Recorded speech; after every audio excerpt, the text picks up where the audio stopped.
I think the Modern Elder Academy could be a model for a new kind of midlife wisdom school, a place where people go to repurpose themselves, to try to really tap into what it is that they can offer the world.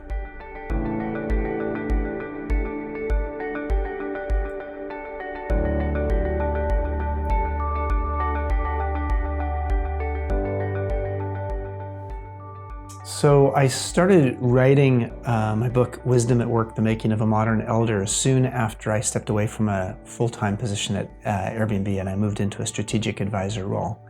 I was down in Mexico, where I have a home, right off the beach, and I was interviewing people, usually on video calls, from all over the world who were in midlife.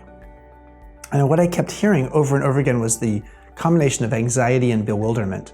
The anxiety of like, I'm gonna live a long time. I don't know if I'm gonna be able to save enough retirement savings so that I can live that long. I can't afford to live that long. And then the sense of bewilderment of like, the world has changed and I used to be relevant and now at age 52, I'm no longer relevant.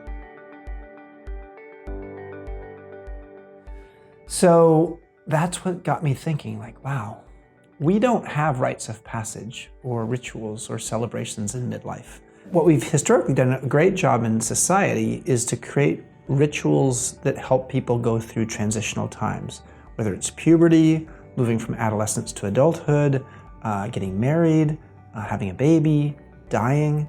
Each one of those 5 that I've just mentioned has a ritual attached to it that helps people go through that time. And yet, midlife, which was historically defined as 45 to 65, and I believe now is 35 to 75 because people are feeling irrelevant earlier and they're actually in midlife longer because more and more people are going to work longer, because if you live to 100, you're not going to retire at age 65 and have 35 years of earning no income. So what that means is we have a lot of transitions in that period. And whether it's having a divorce or moving locations of where you live, empty nest syndrome, menopause, health diagnoses, losing your parents. All of these things happen in midlife, and yet we don't really have anything that helps people navigate these transitional times. So I decided to create an academy on 3 acres of land on the beach in Mexico, in a southern Baja Peninsula, about 1 hour north of Cabo San Lucas.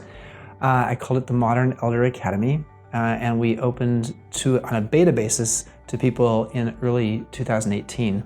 The first half of 2018, we had 153 people go through 1-week and 2-week programs to understand how to repurpose their mastery in new ways, and to help reframe their mindset, especially around this whole idea of aging.